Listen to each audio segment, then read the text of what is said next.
Please accept करिए कि जो भी है हमारा बच्चा है और हमारा ही रहेगा। मदर ने जॉब कर ली तो ऑटिज़म हो गया, मदर ने बहुत ज़्यादा इंजॉय किया अपने प्रेगनेंसी पीरियड में तो ऑटिज़म हो गया। सारा कसूर सिर्फ मदर का ही होता है। बहुत से केसेस हैं जहाँ डाइवोर्स रेट इतने ज़्यादा बढ़ रहे हैं कि सिर्फ ऑटिज़म की वजह से। फादर डाइवोर्स ले रहे हैं मदर से, कोई सपोर्ट नहीं है।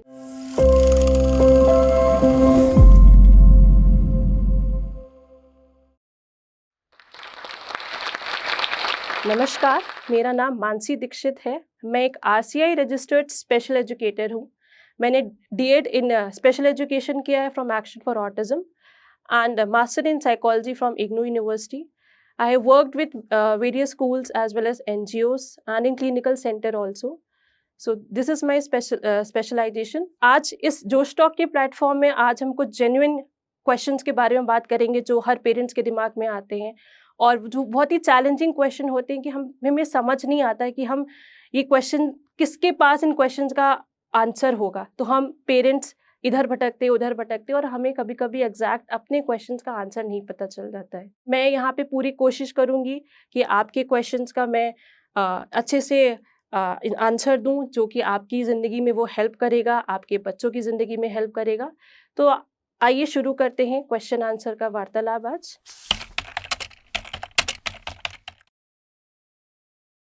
जैसे ही आपके सामने एक पेरेंट का क्वेश्चन आया कि बच्चा 19 साल का है, वो अभी समझते हैं पर बोल नहीं पाते और गुस्सा बहुत ज़्यादा है। जब छोटे बच्चों को देखते हैं तो एग्रेशन बहुत ज़्यादा है।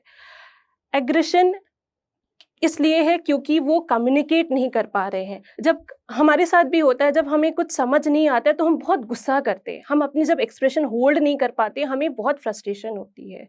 तो सेम विथ हिम, वो बच्चे के पास अभी लैंग्वेज डेवलप नहीं है, लैंग्वेज नहीं है, इसलिए उसका गुस्सा बहुत बढ़ रहा है।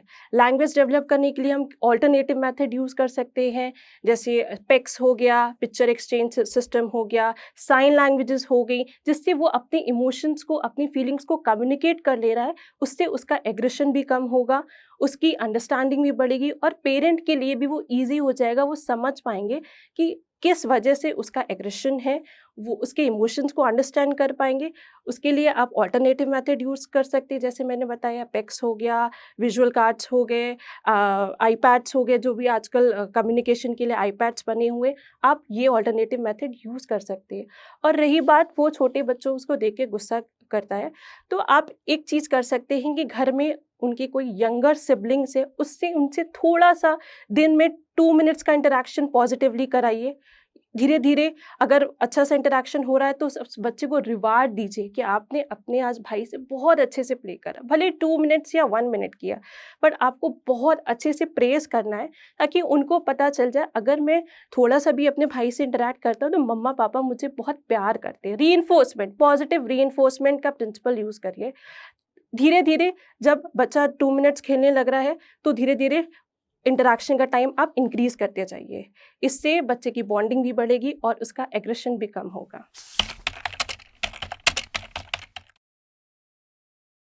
बहुत ही कॉमन क्वेश्चन है कि बच्चा आई कॉन्टैक्ट नहीं दे रहा है, स्क्रीन टाइम बहुत ज़्यादा हो गया है। फ़र्स्ट ऑफ़ ऑल बहुत अच्छी बात है कि आपने उसका स्क्रीन टाइम कम कर दिया। ये बहुत ही सक्सेसफुल स्टेप है कि स्क्रीन टाइम करने से वो ज़्यादा अब इरिटेट नहीं हो रहा है। आई कॉन्टैक्ट नहीं दे रहा है, तो हमें सबसे पहले ये देखना होगा कि जब आप बच्चे से बात कर रहे हैं, उसका अटेंशन आपके ऊपर है कि नहीं है। सपोज़ बच्चा किसी और रूम में, आप उससे दूर से आवाज़ दे रहे हैं बट उसका अटेंशन नहीं है, तो वो आपको आई कॉन्टैक्ट नहीं देगा।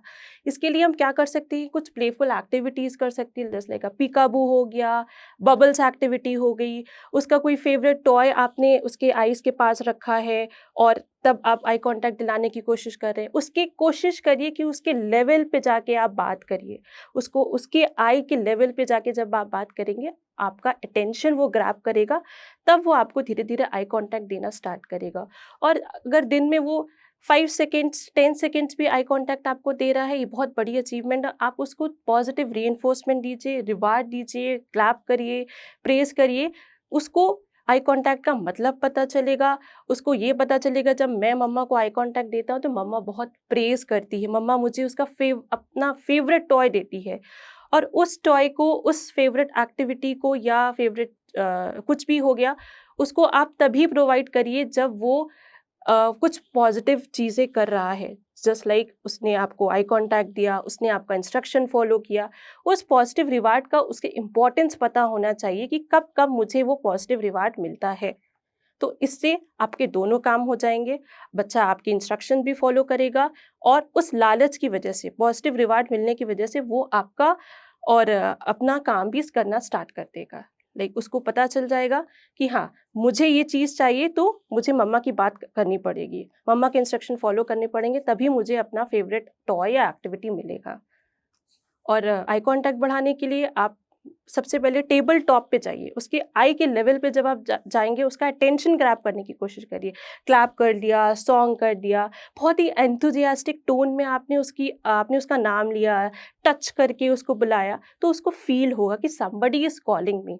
और ये चीज़ आपको डेली करनी है, कंसिस्टेंसी रहनी है, ये नहीं कि आज कर दिया एंड कल नहीं किया। एंड सिर्फ मदर्स को ये नहीं करना है, घर के जितने भी मेंबर्स हैं सेम प्रोसीजर फॉलो करना है। इससे जनरलाइजेशन होगा। सिर्फ मदर के कहने पे बुला रहा है, अगर वो आ रहा है तो इट्स गुड, बट जब और भी फैमिली मेंबर्स उसको बुलाएंगे तो ज़्यादा और इफेक्टिव होगा, क्योंकि वो घर पे ही सीमित बच्चा नहीं रहेगा, वो बाहर भी निकलेगा, स्कूल भी जाएगा, कॉलेज भी जाएगा। तो ये हैबिट आपको जितनी जल्दी से आप इनकलकेट कर सकते हैं उतनी जल्दी करिए। टॉयलेट ट्रेनिंग भी बहुत इंपॉर्टेंट कंसर्न है। पेरेंट्स को नहीं समझ आता है, बच्चा 5 साल का हो गया है, टॉयलेट ट्रेन नहीं हो रहा, पिंच कर रहा है, टैंट्रम शो करना है, तो उसके पहले हमें समझना होगा क्यों कर रहा है। हम और आप जब बिहेवियर शो करते हैं तो उसके पहले कोई कारण होता है। कोई ज़बरदस्ती कोई बिहेवियर शो नहीं करता है। सेम विद आवर किड्स, कुछ हुआ होता है तभी वो बिहेवियर आगे दिख रहा है। तो हमें एक बिहेवियर चार्ट बनाना पड़ेगा कि मेरे बच्चे ने अगर ये बिहेवियर शो किया था तो उसके पहले क्या हुआ था, एंटीसीडेंट क्या हुआ था, कि कुछ तो हुआ होगा। अगर वो पिंच कर रहा है तो कुछ भी हो सकता है, वो ज़्यादा लाइट बहुत ज़्यादा उसको तेज़ पड़ रही है, या उसे भूख लग रही है, या वो कम्युनिकेट नहीं कर पा रहा है। तो हमें उसके पहले एंटीसीडेंट समझना पड़ेगा कि कॉज क्या था जो उसने बिहेवियर शो किया। जब हम बिहेवियर चार्ट बना लेंगे पूरे दिन का, तो हम आइडेंटिफाई कर पाएंगे कि ट्रिगर्स क्या है। उन ट्रिगर्स को हम कम कर सकते हैं एक्टिव बहुत स्ट्रैटेजीज के थ्रू। कुछ भी, बहुत सारे ट्रिगर्स हो सकते हैं और कभी कभी हमें ट्रिगर्स पता भी नहीं चलते, तो उसके लिए हमें डेली का रिकॉर्ड बनाना पड़ेगा। डेली एक एक एक्टिविटी मेजर करनी पड़ेगी कि क्यों ट्रिगर, क्या ऐसा हो रहा है, मैं ऐसा क्या। कभी कभी मदर एंड फादर समझ नहीं पाते कि सुबह अच्छे से उठा था, सब कुछ कर, उसने अच्छे से एक्टिविटी करा, आज मेरे इंस्ट्रक्शंस फॉलो किए, बट क्यों क्यों बिहेवियर शो कर रहा है। तो उस हमें हर टाइम अपने ऊपर पैनिक भी नहीं होना है। कभी कभी हम चीज़ों को इग्नोर भी कर सकते हैं। आप माइनर बिहेवियर को इग्नोर करिए और उसके जितने पॉजिटिव बिहेवियर है, जितना आप उसको प्रेज करोगे ना, बच्चे का माइनर जो भी बिहेवियर वो कम होंगे और पॉजिटिव बिहेवियर बढ़ते चले जाएंगे। ये भी हो सकता है कि उसको सेंसरी इश्यूज़ हैं, इसलिए उसको पिंच करने के लिए कुछ चाहिए, तो आप कोई टॉय उसको दिला सकते हो जिससे वो अपने हाथ को ग्रैब करके अपनी सेंसरी एक्टिविटी कम कर रहा है। आप ऑक्यूपेशनल थेरेपिस्ट से डिस्कस कर सकते हो कि ये चीज़ें हो रही हैं, मेरा बच्चा बहुत ज़्यादा पिंच कर रहा है। अगर आपको कोई ट्रिगर नहीं समझ पा रहा है तो you can talk to your occupational therapist as well. Toilet training, toilet training के लिए आप बच्चे को कोई साइन लैंग्वेज इंट्रोड्यूस कराओ, जिससे वो पता चल जाए कि अगर मम्मा ये साइन लैंग्वेज दिखा रही है तो मुझे वॉशरूम जाना है। उसके लिए आप ये कर सकते हो, चार्ट बना सकते हो या टाइम टेबल सेट कर सकते हो। हर 30 मिनट्स के ड्यूरेशन में आपको अपने बच्चे को टॉयलेट में ले जाना है, ताकि उसको पता चल जाए कि मुझे मम्मा 30 टू 20 मिनट्स में वॉशरूम ले जाएगी। धीरे धीरे उसके दिमाग में हैबिट पता चल जाएगा कि मुझे इतने इतने इंटरवल में वॉशरूम जाना है। फिर वो इंडिपेंडेंटली वॉशरूम जाने लगेगा। आप उसको पिक्चर कार्ड दिला सकते हो टॉयलेट का। अगर जैसे ही उसको वॉशरूम आ रहा है तो आपने टॉयलेट कार्ड उसको उठाया और बच्चे को दिखाया, बच्चा समझ गया कि हाँ, मम्मा मुझे टॉयलेट ले जा रही है। उसको टॉयलेट का धीरे धीरे मतलब पता चल जाएगा। और ये चीज़ें आपको रिकॉर्ड में रखनी है, डेली रखनी है। आपने सोने से पहले उसको वॉशरूम कराया, जब मॉर्निंग में उठा तब तुरंत वॉशरूम कराया, तो उसको एक रूटीन पता चल जाएगा, मैं कब कब वॉशरूम जाता हूँ। अगर बच्चा स्कूल गोइंग है तो वहाँ की आप टीचर से बात कर सकते हैं कि आप उसको क्लास के इंटरवल में वॉशरूम भेजिए, और धीरे धीरे वो इंडिपेंडेंटली टॉयलेट ट्रेन हो जाएगा। और एक भी दिन अगर वो इंडिपेंडेंटली जाता है तो praise him as much as you can, क्योंकि वो बहुत बड़ी विक्ट्री होती है पेरेंट्स के लिए भी और बच्चे के लिए भी। जितना हम पॉजिटिव रीइंफोर्समेंट करेंगे ना अपने बच्चों की विक्ट्री पे, उतना सक्सेसफुल रिजल्ट हमें मिलते हैं। बिहेवियर मॉडिफिकेशन के लिए जैसे मैंने पहले भी बताया था कि हमें कॉज समझना है कि क्यों हुआ, क्या ऐसा हुआ कि बिहेवियर शो हो रहा है। तो उसके लिए एज चार्ट बनाइए आप पूरे दिन का। अब उसके टीचर से बात करिए कि स्कूल में ऐसा क्या हुआ था कि आज उसने क्या, कौन सा बिहेवियर शो किया, कौन सा बिहेवियर नहीं शो किया, नया कौन सा बिहेवियर अडेप्ट किया। और अ, जितना आप कम्युनिकेट करोगे ना अपने बच्चे से सोशल स्टोरीज की हेल्प से, अगर वो किसी को पिंच कर रहा है, मार रहा है, तो आप सोशल स्टोरी से उसको बताइए कि गुड बिहेवियर क्या होता है, बैड बिहेवियर क्या होता है। नेगेटिव रीइंफोर्समेंट का प्रिंसिपल यूज़ करें। अगर आपने पिंच किया तो आज आपको आपका फेवरेट टॉय नहीं मिलेगा। अगर उसने पिंच नहीं किया, पूरे दिन अच्छा बिहेवियर शो किया, तो उसको पॉजिटिव रिवार्ड से प्रेज करिए। तो पॉजिटिव एंड नेगेटिव रीइंफोर्समेंट से आप बिहेवियर पे वर्क कर सकते हैं। बट आपको भी समझना पड़ेगा कि ट्रिगर्स क्या है। जब हमें भी पता चल जाता है कि मेरा इस चीज़ से मेरा मूड ऑफ होता है, तो मैं उस ट्रिगर को अवॉइड करती हूँ कि ये चीज़ें मैं ना करूँ, तो शायद मेरा मूड आज ठीक होगा। तो सेम विद देम, हमें हमें पता चल जाता है कि हमारा रीज़न क्या, उन्हें नहीं पता चल पाता है, उन्हें हमें हेल्प करना पड़ता है, या फिर उन्हें पता चल जाता है, हम कन्फ्यूज़ हो जाते हैं। तो it work in both the ways. बहुत सारी स्ट्रैटेजीज़ हैं जिसको आप यूज़ करके बच्चे को इंडिपेंडेंटली बना सकते हैं एग्ज़ाम हॉल में। सबसे पहले तो आपको घर से स्टार्ट करना पड़ेगा मॉक टेस्ट बना के।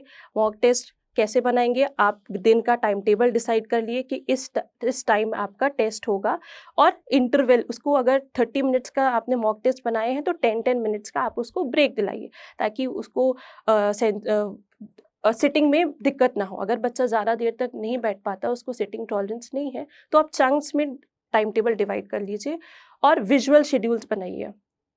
विजुअल शेड्यूल्स मतलब कि आपने अपनी टाइम टेबल में एक विजुअल शेड्यूल ऐड किया कि 10 ओ क्लॉक में आपका मॉक टेस्ट एग्ज़ाम होगा। तो बच्चा प्रिडिक्टेबल होएगा कि आज मेरा मॉक टेस्ट है। उसको अवेयर कराइए कि अगर क्वेश्चन है तो क्वेश्चन के जो इम्पोर्टेंट पार्ट है उसको हाईलाइट करना सिखाइए कि ये अगर क्वेश्चन आ रहा है तो इसको आप हाईलाइट करके आंसर आपको लिखना है। और कोई फ़ोर्स मत करिए कि आपको बहुत लंबा-लंबा आंसर्स लिखना है। कीवर्ड्स में आंसर लिख देता है तो बच्चा, बहुत अच्छी बात है। अ, उसको अगर सेंसरी इश्यूज़ हैं तो एग्ज़ाम में उसको ब्रेक दिलाइए। कंड्यूसिव एनवायरनमेंट दिलाइए जहाँ पे वेंटिलेशन का प्रॉपर अरेंजमेंट है, लाइटिंग डिस्टर्ब नहीं कर रही है बच्चे को, वॉइस बहुत ज़्यादा डिस्टर्ब नहीं कर रही है, नॉइज़ कैंसलेशन आप डिवाइस को यूज़ करा सकती है कि बच्चा उस एनवायरनमेंट में फ्री है, उसका अटेंशन, फ़ोकस एक जगह ही है। तो एनवायरनमेंट का भी बहुत रोल है एग्ज़ाम के सेटिंग्स में। इवन एनवायरनमेंट का रोल हर जगह है, हमारे घर में भी, हमारे क्लासरूम में भी, हम बाहर भी जा रहे हैं, क्योंकि हमारे बच्चे बहुत सेंसिटिव होते हैं। अगर ज़्यादा आवाज़ आ रही है तो हाइपर हो जाते हैं, अगर बहुत ज़्यादा लाइट है तो उन्हें दिक्कत होने लगती है। तो ये जैसे इसे इंक्लूजन बोलते हैं कि हमें बच्चे की नीड के अकॉर्डिंग अपने एनवायरनमेंट को सस्टेन करना है।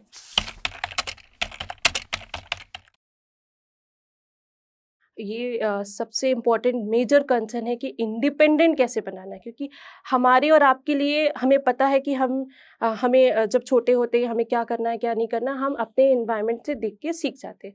पर ऑटिस्टिक बच्चों को ये चीज़ सिखाना पड़ता है। हम सीख जाते हैं देख के, बट उन्हें ये चीज़ सिखानी पड़ती है। तो सबसे पहले हमें बच्चों की नीड के अकॉर्डिंग कि उसकी प्रायोरिटी क्या है, उसको ब्रशिंग पहले सिखाना है कि इसको टॉयलेटिंग पहले सिखाना है, या ईटिंग हैबिट सिखाना है, या या पढ़ाई सिखानी है, या सोशल बिहेवियर सिखाना। एज एप्रोप्रिएट एक्टिविटी स्किल्स हमें सिखानी है। अगर बच्चे को ब्रशिंग नहीं आता है तो हम उसको ब्रशिंग सिखाएँगे। कैसे सिखाएँगे? टास्क को डिवाइड करके, छोटे-छोटे चंक्स में डिवाइड करके, और मॉडलिंग करेंगे। मॉडलिंग मतलब जो हम कर रहे हैं वो बच्चा कर रहा है। बच्चे के साथ हम जब जॉइंट एक्टिविटी करते हैं तो बच्चों को लगता है कि मेरे साथ कोई है, कोई मुझे हेल्प कर रहा है। बट अगर हम अकेले उसको बोल देंगे तो शायद वो इतनी जल्दी नहीं सीखेगा। तो विजुअल प्लस मॉडलिंग, हम जो कर रहे हैं वही बच्चा कर रहा है। इससे बच्चे की लर्निंग बहुत जल्दी होता है। कुछ भी हो गया, अगर जस्ट एग्जांपल उसको ब्रशिंग सिखाना है तो आप पहला स्टेप लेंगे कि ब्रश उठाओ, आपने भी ब्रश लिया, बच्चे ने भी ब्रश लिया, फिर आप टूथपेस्ट का कैप खोलेंगे, बच्चा भी खोलेगा, ब्रश लिया, फिर टूथपेस्ट में ब्रश लगाए। तो मतलब एक-एक स्टेप्स को डिवाइड करके इसको सिखाना है, एकदम से नहीं दिखाना। और हमारे इंस्ट्रक्शंस बहुत ही क्लियर होने चाहिए, शॉर्ट एंड क्लियर। आप बड़ा इंस्ट्रक्शन बोल दोगे तो बच्चा समझ नहीं पाएगा, क्योंकि उसका अटेंशन लेवल अभी स्पैन कम है। तो शॉर्ट एंड क्लियर इंस्ट्रक्शंस रखेंगे, वो बच्चे के लर्निंग के लिए बहुत ही इफेक्टिव होता है, वो जल्दी समझते हैं। फोकस नहीं, क्योंकि अटेंशन स्पैन अभी कम है। तो फोकस ग्रैब करने के लिए, जैसे मैंने पहले भी बताया था, उसका पहले आपको अटेंशन ग्रैब करना है। कैसे अटेंशन आप ग्रैब करोगे? नॉइज से, एनिमल साउंड निकाल के, बैबलिंग करके, बा बा बा एनिमल साउंड हो गया, लायन साउंड, जैसे कैट कैसे साउंड करती है, म्याऊं म्याऊं, ऐसी कुछ थोड़ा सा प्लेफुल जब आप साउंड निकालोगे, उसका अटेंशन ग्रैब जब होगा, धीरे धीरे उसका अटेंशन बढ़ने लगता है। अगर वो साउंड्स निकाल रहे हैं तो बहुत अच्छी बात है। उस आप speech up I would suggest कि आप स्पीच पैथोलॉजिस्ट के पास जाएँ, उनसे डिस्कस करें। आप PECS as a special educator I would suggest कि आप पिक्चर एक्सचेंज सिस्टम यूज़ करिए, आप जेस्चर्स यूज़ करिए, आप पॉइंटिंग यूज़ करिए, जिससे उसका और आपके बीच का कम्युनिकेशन बहुत अच्छे से डेवलप हो। क्योंकि वो इमिटेट करना सीख गए हैं, तो अब बहुत जल्दी आपके एक्शंस को वो फॉलो करना स्टार्ट कर जाएँगे। मैं लास्ट में कुछ लाइन से कंक्लूड करना चाहूँगी कि हमें अपनी एक्सपेक्टेशन अपने बच्चों पे बहुत ज़्यादा नहीं रखनी है, क्योंकि हम ऐसा चाहते हैं कि मेरा बच्चा ये करने लगे, वो करने लगे, सब कुछ करने लगे। बट हमें समझना है कि हमारे बच्चे की स्ट्रेंथ क्या है, उसकी वीकनेस क्या है। हम अपनी स्ट्रेंथ के अकॉर्डिंग अपना काम करते हैं ना, वैसे ही जितनी हमारे बच्चे की स्ट्रेंथ है वो उतना ही काम करेगा। हम अब समाज में रहते हैं तो हमें लगता है कि उनका बच्चा ये ऐसा कर रहा है तो हमारा बच्चा भी ऐसा करने लगे। यही एक्सपेक्टेशंस हमें वीक करती हैं, और इन्हीं एक्सपेक्टेशंस की वजह से हम अपने बच्चे को इतनी ज़्यादा थेरेपीज़, इतना ज़्यादा उस पे ओवरलोड कर देते हैं कि बच्चा भी फ्रस्ट्रेट हो जाता है। तो एक्सेप्ट करिए कि मेरे बच्चे की इतनी स्ट्रेंथ है, वो इतना करेगा, जितना हम मेरे से और उससे हो सकता है हम उतना 100% करेंगे। समाज जो बोल रहा है वो बोलेगा, हमारा बच्चा आज अच्छा है तो आज उसके लिए अच्छा बोलेगा, कल बेकार होगा तो कल बेकार बोलेगा। तो हमें समाज की परवाह नहीं करना है, हमें सिर्फ़ अपने बच्चों के अच्छे के लिए सोचना है। प्लीज़ एक्सेप्ट करिए कि जो भी है हमारा बच्चा है और हमारा ही रहेगा। आई am very grateful for the Josh talk team कि आपने इस ऑटिज़्म अवेयरनेस के बारे में कैंपेन स्टार्ट करी है। मैं बहुत ही खुश हो गई थी, बहुत एक प्राउड मोमेंट मैंने फ़ील किया था जब मैंने देखा कि जोश टॉक का एक नया प्लेटफ़ॉर्म स्टार्ट हुआ है जेएनएस के नाम पे, जहाँ वो अनुभवी लोगों को इस प्लेटफ़ॉर्म में बुला रहे हैं, उनसे वार्तालाप कर रहे हैं। इससे बहुत से लोगों को मदद हो रही है, क्योंकि जब मैंने इसके बारे में बात करी कुछ-कुछ थेरेपिस्ट से, प्रोफ़ेशन से, उनको भी ये आपका जो स्टेप है बहुत अच्छा लगा था। एंड मैं ये आपको कांग्रेचुलेट करूँगी कि आगे और भी आप इसी तरीके के प्लेटफ़ॉर्म लाएँ, जिससे सबका उद्धार हो। And I am very grateful कि आपने मुझे इस प्लेटफ़ॉर्म में बुलाया है। And thank you once again for the Josh talk team. Hello everyone. I'm so happy that Josh Talks has brought this channel out where we can hear the stories of the incredible mothers and fathers of autistic children. I had somebody in my own family who was autistic. If you are the parent of a young child who has autism, please share your information with Josh Talks in the form below. This will help Josh Talks better understand the problems that you face and the content that needs to be created. Your information will be kept confidential. Only a few members of the team will have access to this data who will call you to have a short conversation with you.